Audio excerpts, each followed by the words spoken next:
traz presentes, sempre, né? E eu fiquei muito feliz quando o pastor Guilherme aceitou o nosso convite de estar vindo aqui à casa do Senhor, a esse lugar. Ele vem lá de São Paulo, sei que é longe, é difícil, mas o nosso coração, desde o começo dessa campanha, tinha o pastor Guilherme no nosso coração.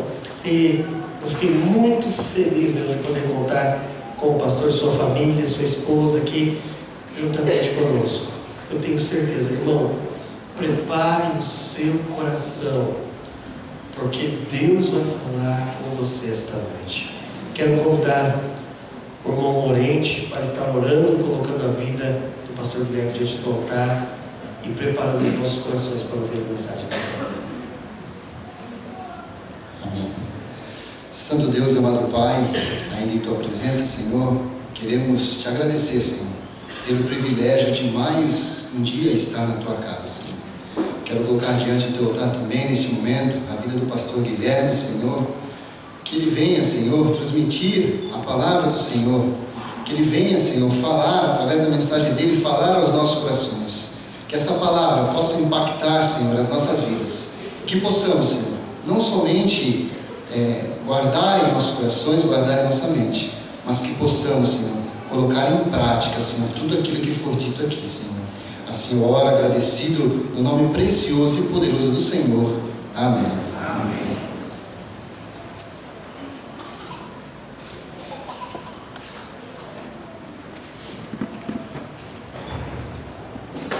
Quero saudar a igreja na graça e paz do Senhor Jesus Cristo.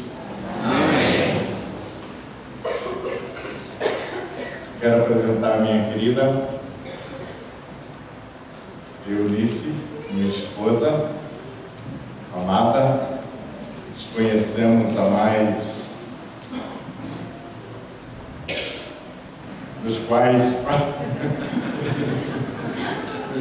mais de meio século, né?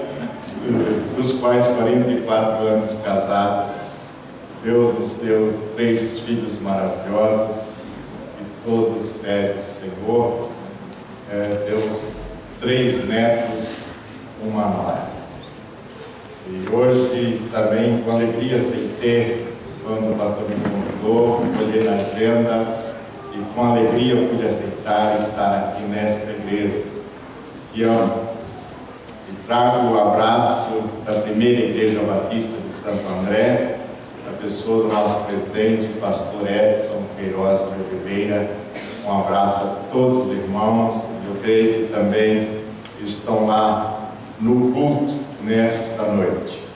Passei um dia agradável, cheguei mais cedo e passei com a família do Mano, Antenor, ali com todos os seus filhos, netos, bisnetos, genros, nora e tudo que Deus permitiu, e foi um dia bem agradável. Com alegria estou aqui nesta noite. Me foi passado um tema: minha família no altar de Deus. E este então é o nosso tema desta noite, desse mês de maio, que é o mês da família. Mas que Deus é este que deseja minha família no seu altar? É preciso conhecer. Cantamos aqui desse Deus, da grandeza dele, de quão grande é o nosso Deus, e é maravilhoso, mas precisamos sempre conhecer mais esse Deus. E assim então, Deus colocou no meu coração nesta noite 2 mensagens. Primeira parte, uma mensagem em 2 partes. Primeiro vamos conhecer através da sua palavra quem é esse Deus. E depois vamos conhecer um homem de Deus, um general que serviu a Deus e por conhecer profundamente esse Deus, colocou a sua família no altar do Senhor. E assim creio, eu desejo no meu coração que nós possamos aprender o porquê minha família tem que estar no altar de Deus. Igreja, repita aí com toda a sua força. Diga assim: Deus é maravilhoso. Deus é maravilhoso. Aleluia. É o que o apóstolo Paulo diz lá em Filipenses 4:19. Abra sua palavra em Filipenses 4:19. Vamos olhar esse texto. Filipenses 4:19. Paulo diz assim: olha, o meu Deus, segundo a sua riqueza em glória, há de suprir em Cristo Jesus cada uma das nossas necessidades. Em que circunstância o apóstolo Paulo escreveu essa carta aos Filipenses? O Deus que o apóstolo Paulo experimentou é o nosso Deus. Deus sempre fiel, Deus bondoso, Deus amoroso, Deus maravilhoso. E a palavra de Deus aqui, o texto diz: segundo a sua riqueza. Amados, nós temos um Deus rico, rico em graça. Repita, igreja: nosso Deus é rico em graça. É rico em graça. Em Efésios 2:6, Paulo diz: Deus nos ressuscitou com Cristo e com Ele nos fez assentar em lugares celestiais em Cristo Jesus, para nos mostrar nas eras que hão de vir a incomparável riqueza de sua graça demonstrada na sua bondade para conosco. Deus é rico em graça. Sabe o que é graça, meu irmão? É aquilo que nós não merecemos. Nós merecíamos, pelos nossos pecados, estar pregados na cruz. Mas Deus, por sua graça, por seu amor, colocou seu Filho na cruz para nos resgatar. É favor que nós não merecemos. E esse Deus é rico em graça.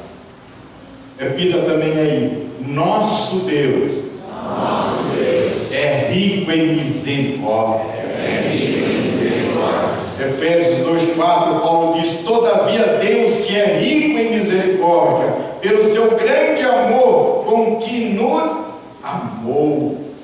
A palavra de Deus diz que as misericórdias do Senhor se renovam a cada manhã. Que extraordinário! Um texto lá de Salmos 3:5, o salmista diz: eu deitei e dormi e acordei, porque o Senhor me sustentou. Sabe por que você abriu os olhos hoje, meu irmão? Porque Deus te sustentou.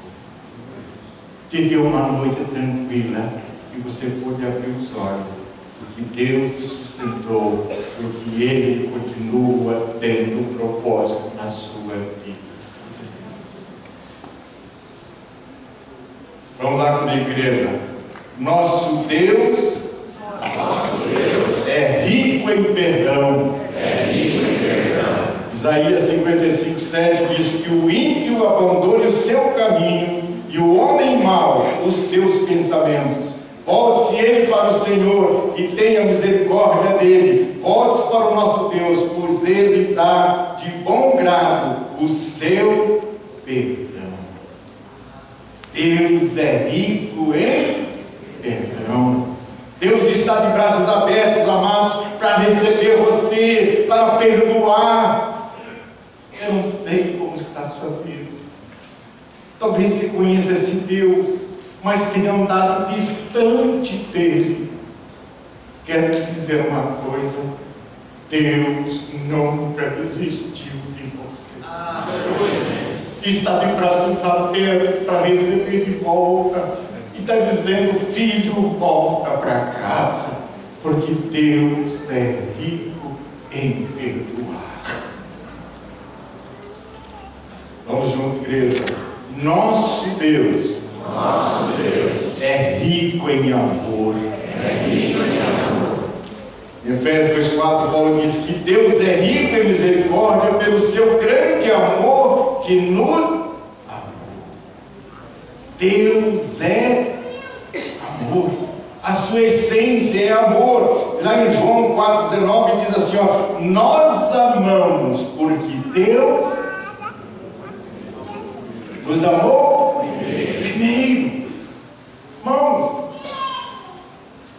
Sabe de uma coisa, queridos? Nós somos bichinho ruim mesmo.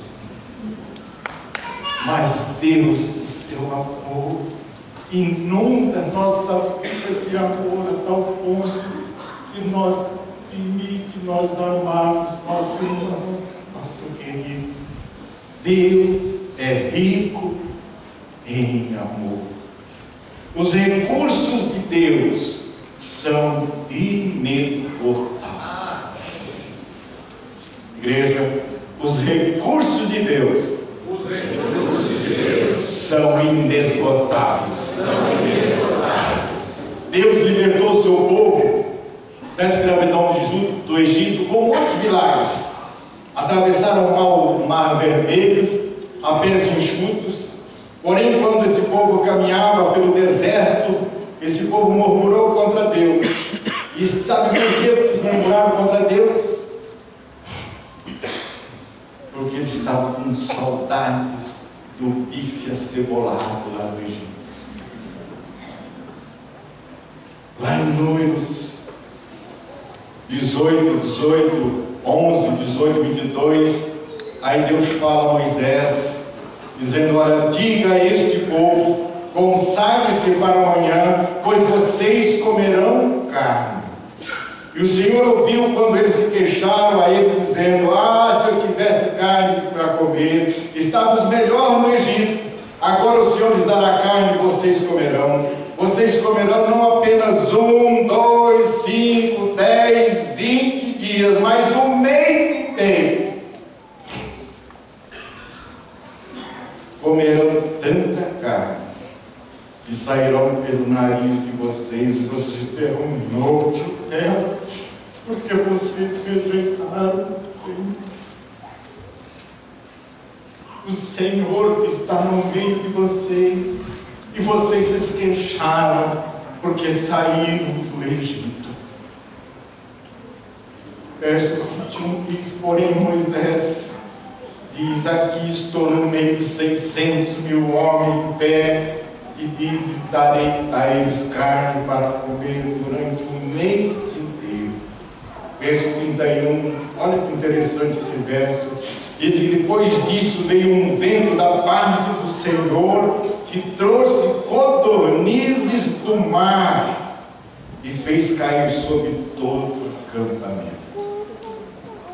Agora me diga uma coisa, meu irmão: no mar há codornizes, mas Deus é Deus. Ele é soberano. Ele é nosso Deus. E fez cair no acampamento a uma altura, trouxe as codornizes a uma altura de 90 centímetros, espalharam por toda a direção num raio de caminhada de um dia, e durante todo aquele dia, aquela noite, durante todo o dia seguinte, o povo colheu codornizes. Então eles estenderam para secar ao redor do acampamento. Nosso Deus é o Deus soberano e seus recursos são inesgotáveis. E a palavra de Deus da Jeremias 33, Deus diz: clama a mim e eu responderei e darei a vocês coisas grandes e firmes que vocês não sabem. Os recursos de Deus são inesgotáveis. Amados, jamais nós leremos uma manchete nos principais jornais dessa cidade, do nosso país, do mundo inteiro. Jamais você vai ver essa mensagem: Deus faliu, Deus foi a protesto, Deus perdeu todos os seus bens. Porque Deus é soberano, Senhor, o governo está em suas mãos, os seus recursos nunca se esgotam. Isaías 59, onde diz: a mão do Senhor não está encolhida, e nem surdo o seu ouvido, para que possa nos abençoar. Deus é rico e tem bênçãos incontáveis para todos. Segundo ponto, nos diz o texto: e Ele suprirá todas as nossas necessidades. Deus tem prazer em suprir as necessidades dos seus filhos. Salmo 23:1. Vamos lá, a igreja sabe. Salmo 23:1.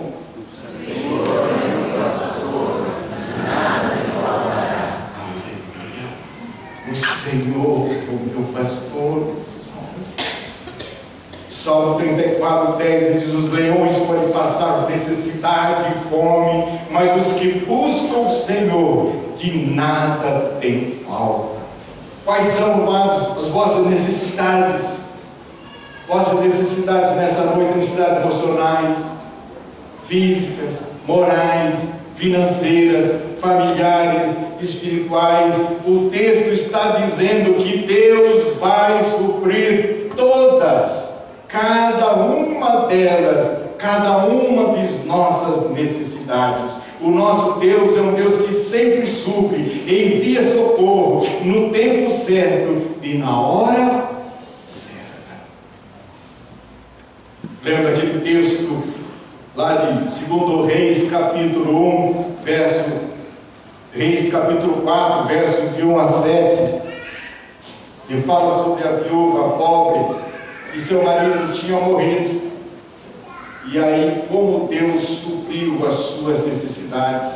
Esta mulher, diz o verso 1, certo dia, essa mulher, a mulher de um dos discípulos do profeta Eliseu, ela vai e ele diz: olha, teu servo, meu marido morreu, e tu sabes que ele temia ao Senhor. Era um crente, um homem de Deus. Mas agora veio um credor que está querendo levar meus 2 filhos como escravos. E Eliseu perguntou: então como posso ajudá-lo? Ela: diga-me o que você tem em casa. E ela respondeu: tua serva não tem nada além do que uma vasilha com azeite. Então disse Eliseu: vá pedir emprestados todas as vasilhas dos vizinhos e tragam muitas delas. Depois entre na tua casa com seus filhos e feche a porta. Derrame o azeite em cada uma das vasilhas e vai separando as que forem enchendo. E depois disso, ela foi embora, fechou-se em casa com seus filhos e começou a encher as vasilhas que eles traziam. E todas as vasilhas que estavam cheias, aí quando todas as vasilhas estavam cheias, ele disse a um dos filhos: traga mais uma. Mas ele respondeu: já acabaram. Então o azeite parou de correr. E ela foi e contou tudo ao homem de Deus, que lhe disse: vá, venda o azeite, pague as dívidas, e você e seus filhos ainda poderão viver do que sobrar. Sabe o que é isso, amados? Deus suprindo as necessidades. O amor de Deus não lhe permite nos negar as suas bênçãos. Deus tem prazer em suprir, em prover as nossas necessidades. O apóstolo Paulo, lá em Romanos 8:32, aquele que não poupou o seu próprio Filho, mas o entregou por nós, como não nos dará juntamente com ele e de graça todas as coisas? Amados, nós temos um Deus maravilhoso, um Deus que supre todas as nossas necessidades físicas e espirituais. E o homem de Deus, Josué, sucessor de Moisés, ao entender isso, colocou sua família no altar de Deus e desafiou todo o seu povo a fazer o mesmo.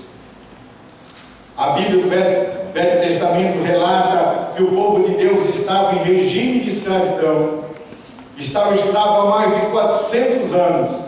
E Deus usou a vida de Moisés para libertar o seu povo da escravidão do Egito. E Deus não esqueceu do seu povo.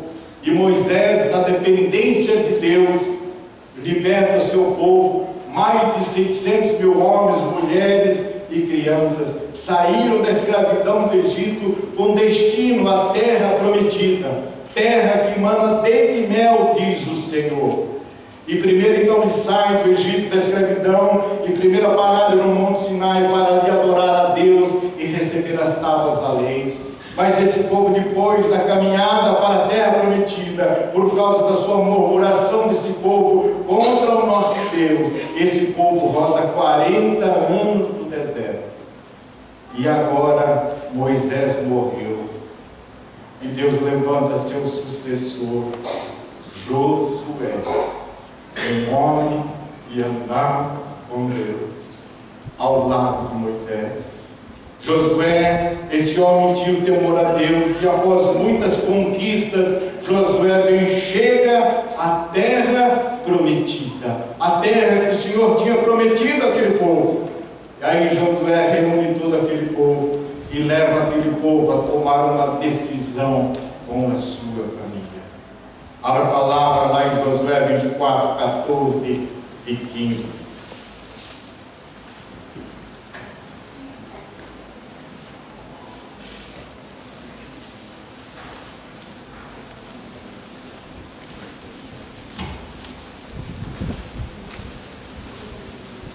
Josué 24, 14 e 15. Josué, antes de entrar na terra prometida, agora reúne todo o povo. E ele diz a este povo, verso 14: agora, pois, temei o Senhor e servi-o com sinceridade e com verdade. Deitai fora os deuses a quem serviram vossos pais além do rio e do Egito, e servi ao Senhor.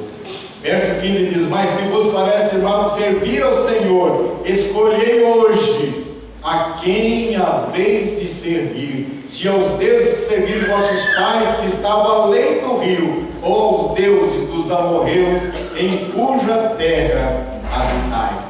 Mas ele conclui: porém eu e a minha família serviremos ao Senhor. Repita, igreja: eu e a minha família serviremos ao Senhor. Agora todos com o coração entregando na mão de Deus, diga: eu e a minha família serviremos ao Senhor. Amados, nenhuma instituição é tão bela quanto e tão valiosa quanto a família. Antes mesmo do Estado, da escola, da igreja, foi instituída a família, e não foi o homem que instituiu a família, foi Deus que instituiu. Portanto, a família é de origem divina, e por isso mesmo ela, que é a mãe da sociedade, deve ser a que encaminha os indivíduos a Deus. O homem tem duas escolhas da sua vida: viver uma vida segundo o padrão do mundo, ou viver uma vida segundo os princípios da palavra desse Deus.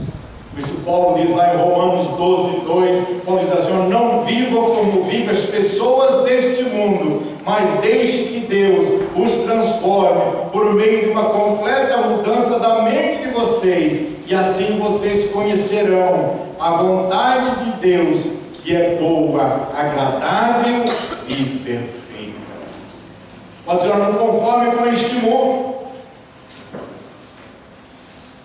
mas a sua mente tem que ser transformada com a mente de Jesus Cristo. Josué fez uma escolha sábia ao decidir servir a Deus. E há um imperativo na sua escolha. A palavra de Josué ao povo é uma palavra decisiva, é uma palavra clara, uma palavra de chamamento à ordem, sem meio termos. E nós também, amados, não podemos ser diferentes, porque no reino de Deus não há mais ou menos, no reino de Deus não há lugar para mornos. A Bíblia é clara e fala de uma forma clara. A Bíblia fala de céu e inferno. A Bíblia fala de um caminho estreito que conduz para o céu e um caminho largo que conduz para o inferno. A Bíblia fala em salvos e perdidos. E é para a família dada esta ordem: escolhei hoje a quem vocês vão servir. A família como pais, a família como filhos, a família do campo, da cidade, a família rica, a pobre, a numerosa, a pequena. Minha família no altar de Deus. Vamos lá, querida igreja. Minha família no altar de Deus. Sim. Esta é uma palavra que hoje soa forte nos lares. Escolher é uma ordem de Deus. E há uma urgência nesse escolha. Por natureza, amados, nós somos acomodados, protelamos, contemporizamos, vamos sempre deixando para trás, para depois. Agora não, depois a gente resolve. Mas aqui está uma palavra cheia de sentido. Hoje. Isto lembra um episódio na história narrado lá em Gênesis 19, 15, 16, quando Sodoma foi destruída. A cidade estava corrompida e Deus ia destruí-la, mas tirou Ló de lá. Verso 15 diz: de madrugada os anjos insistiram com Ló, dizendo: arrumem-se depressa, pegue sua mulher e suas filhas e saia daqui, para que vocês não morram como a cidade, quando a cidade for destruída.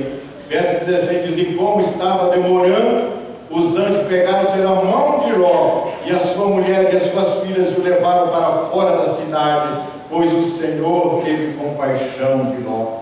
Os anjos de Deus agiram com pressa, evacuando a família de Ló antes que Sodoma fosse destruída. Amados, Deus tem urgência. E é fundamental que entendamos a urgência de Deus como família, que atendemos a palavra de Lucas, que atendemos para esta palavra lá em Lucas, capítulo 19, um hino que nós cantamos aqui sobre a vida de Zaqueu. Zaqueu, esse homem, desejava ver tanto Jesus, que ele não resistiu quando soube que Jesus ia passar na cidade. Ali ele soube qual a rua que ele ia passar, e ele era um homem pequenino, e ele não resistiu, porque ele correu na frente e subiu numa árvore, esperando Jesus ali passar. Eu fico imaginando aquela cena, e não é pecado imaginar, não, né, irmão? Mas imagina a rua, o burburinho daquele povo passando, Jesus e Zaqueu ali, olhando para Jesus, e quando Jesus chega bem embaixo de Zaqueu, Jesus olha para cima. Zaqueu, desce depressa, porque hoje eu quero pousar. O coração daquele homem deve ter tremido. Verso 5: quando Jesus chegou àquele lugar, olhou para cima e disse: Zaqueu, desce depressa, pois hoje preciso ficar na tua casa. E Jesus foi à casa de Zaqueu, e Zaqueu entregou sua vida a Jesus, e toda a sua família foi para Jesus. Há uma alternativa na escolha. José colocou uma alternativa ali. Israel, o povo de Deus, estava ali entre os povos idólatras, os jebuseus, diz o texto, os jebuseus, fariseus, girgazeus, heteus, cananeus, todo Deus estava ali no meio daquele povo. Este povo, ele tinha os seus muitos deuses. E hoje, amados, nós também estamos no meio de povos muito parecidos com aqueles. Mas a palavra de Deus soa forte e nos diz: escolhei hoje a quem vocês vão ser. Amados, não temos outra alternativa a não ser o Senhor. Só Ele, só Deus é a rocha, só Deus é amor, só Deus é vida. Ele é tudo. Paulo diz lá em Filipenses 4:3: posso todas as coisas naquele que me fortalece. Vamos lá, igrejas? Posso todas as coisas naquele que me fortalece. Em Coríntios 3:11, Paulo diz: porque ninguém pode lançar outro fundamento além do que já está posto, o qual é Jesus Cristo. Nossa Senhor. Quando Jesus interrogou os discípulos e perguntou a eles: olha, quem vós disseis que eu sou? Pedro entendeu e respondeu, entendeu aquilo que Pedro respondeu: Senhor, para quem iremos nós? Só o Senhor tem palavras que dão vida eterna. E nós cremos e sabemos que o Senhor é santo, o Deus que nos enviou. Amados, Jesus é a única esperança para a família.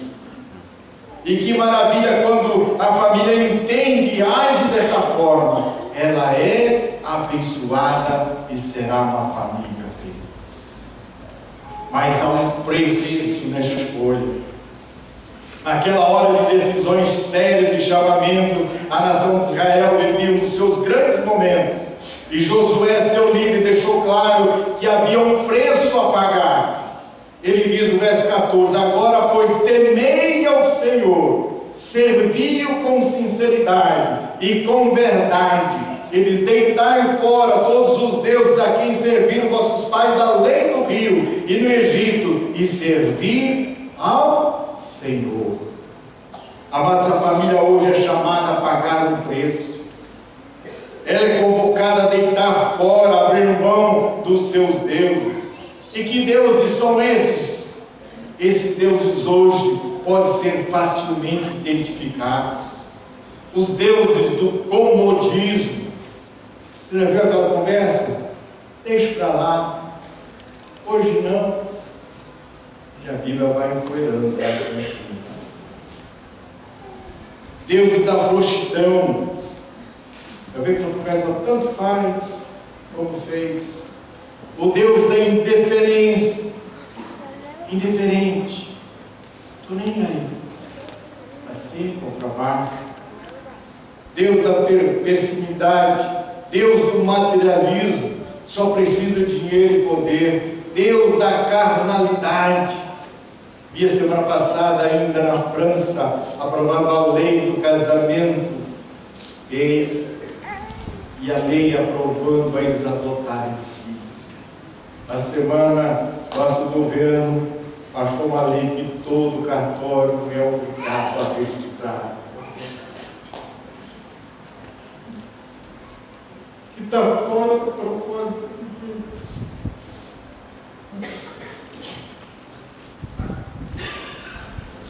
Esses e tantos outros deuses são ídolos da família. Esses deuses são intrusos e precisam ser destronados em nome de Jesus. Amém. Vamos, portanto, deixá-lo fora, deixando que só o Senhor reine nas nossas vidas. Minha vida, minha família precisa estar no altar de Deus. Josué foi sábio na sua escolha. O verso 15 diz, um dos mais amados, conhecidos do povo de Deus. Esse texto expressa toda a sabedoria de Josué, sabedoria de um homem que marcou a história, de um homem que passou para a galeria dos heróis, dos grandes conquistadores.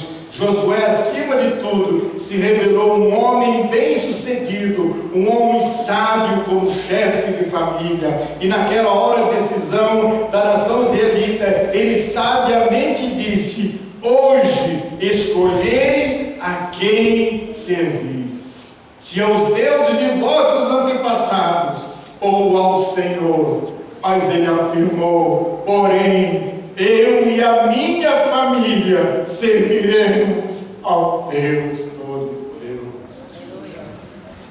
A única saída, queridos, para a família é Jesus Cristo. Ele é o caminho, Ele é a porta, Ele é a vida. Jesus é a esperança para a família. Igreja, repita: feliz em casa. Feliz em casa. É aquele que confia, no Senhor. A família, amados, é um projeto lindo, a menina dos olhos de Deus. A vida em família encontra o seu respaldo no próprio Deus que vive em família. Os entendidos dizem que no céu se reuniu a família de Deus. Deus Pai, Deus Filho, Deus Espírito Santo, e formou a sua família, você, seu cônjuge, filhos e Deus. Na Eclesiastes, a palavra diz que esse corpo tão depressa não se rompe tão depressa. É ali que as vidas são formadas, é ali que há o regozijo, é ali que há o descanso, é ali que o amor e a misericórdia podem ser exercitados. Minha família no altar de Deus. Tendo isso em mente, meus queridos, quero desafiar cada um dos amados irmãos, jovens, crianças, a colocar sua vida, suas famílias ao cuidado daquele que nos criou. Deus nos criou. Lá em Jeremias 1:5, para que esse texto na sua Bíblia, Jeremias 1:5, Deus diz a Jeremias e diz a cada um de nós de noite: antes do teu nascimento, quando você ainda estava na barriga da sua mãe, Deus diz: eu te escolhi, eu te separei para que você fosse profeta entre as nações. Você, amado, é obra de Deus. Deus está dizendo aqui, olha, antes do teu nascimento.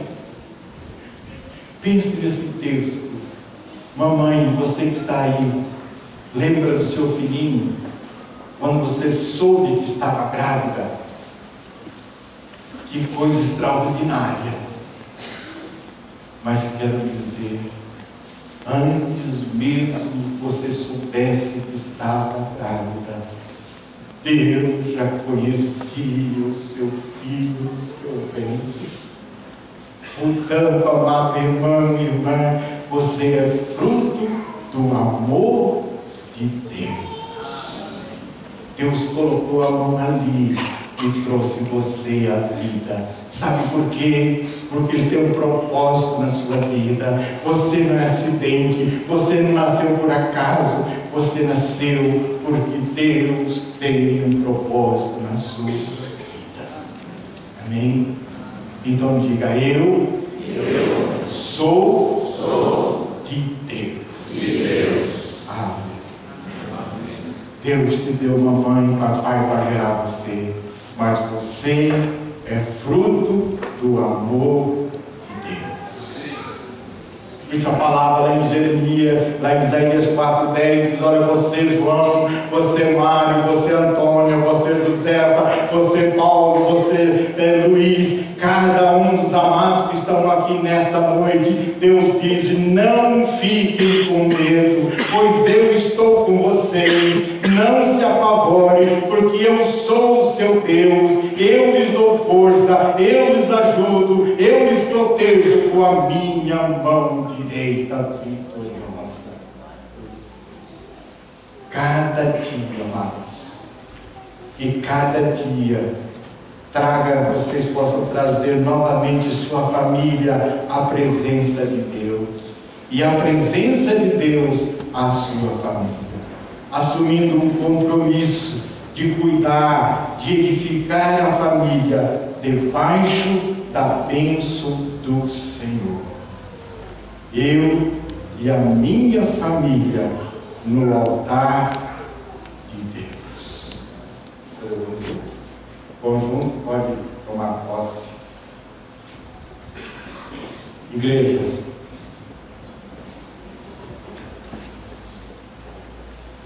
diga assim: eu e a minha família no altar de Deus. Aqueles que assim fazem esse compromisso com Deus nesta noite, fique de pé.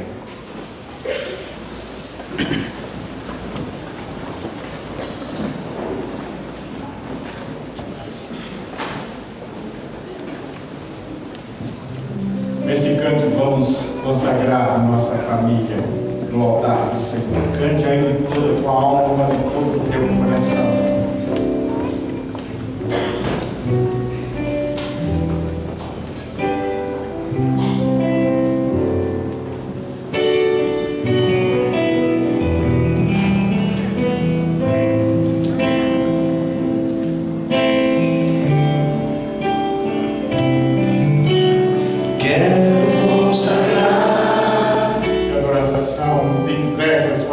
Levante suas mãos no altar.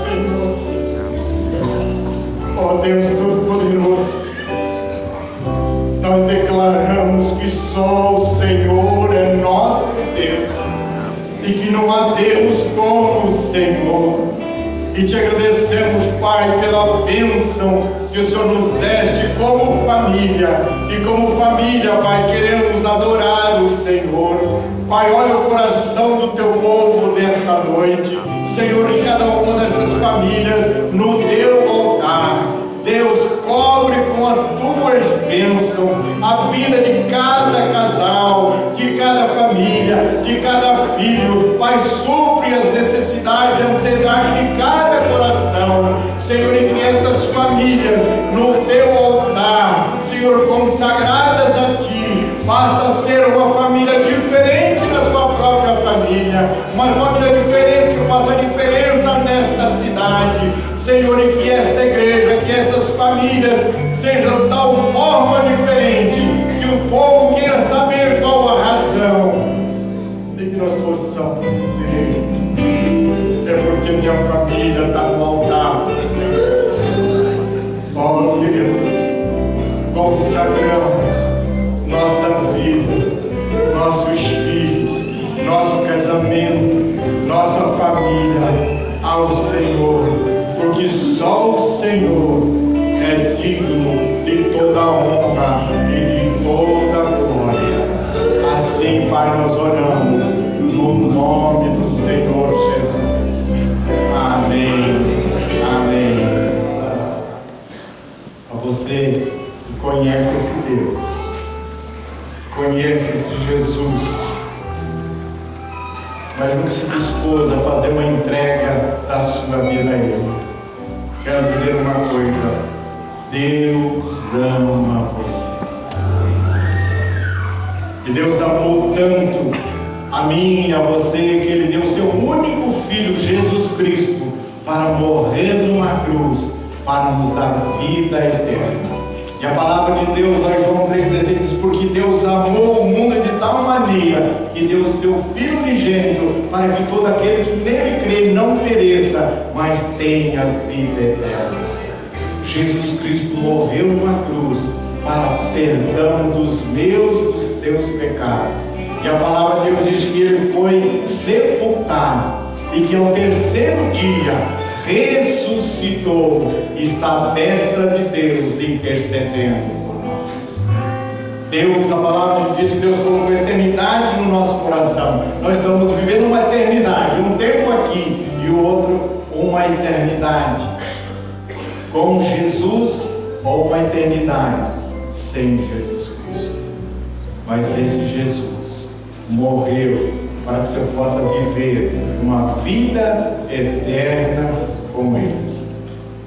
E a palavra diz lá em Apocalipse 3:20, Jesus batendo a porta diz: eis que estou à porta e bato. Se alguém ouvir a minha voz e abrir a porta, Jesus, eu entrarei na sua casa e cearei com Ele.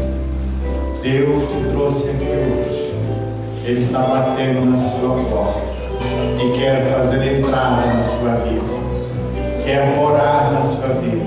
Mas nosso Deus é um Deus que bate a porta, e a porta do seu coração só tem a fechadura do lado de dentro. Jesus não arromba a porta, Ele espera você abrir e convidar, aí Ele vai entrar na sua vida. Você pode fazer isso nesta noite, através de uma oração, convidando Jesus a entrar na sua vida. Eu pediria que a igreja curvasse a cabeça, nós possamos levar agora nossa vida em oração a Jesus.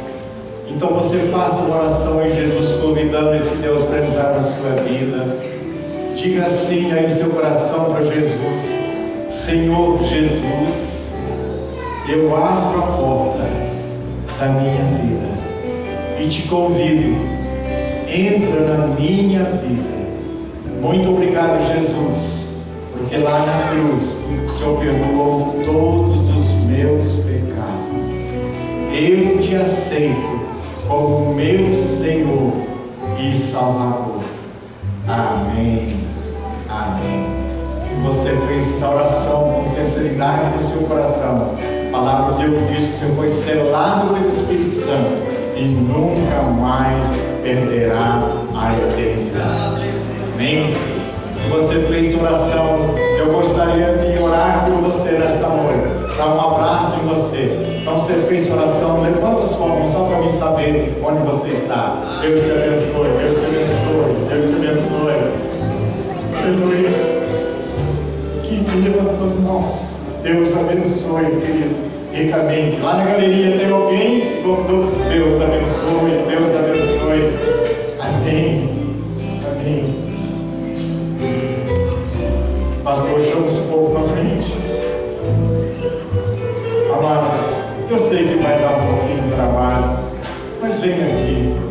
Eu não resisto em dar um abraço em você, porque hoje você passa a fazer parte da família de Deus.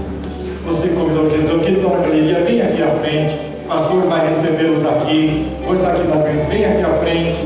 Deus ama você, nós amamos você, e Deus te trouxe aqui, porque com certeza Ele tinha um propósito, continua tendo um propósito na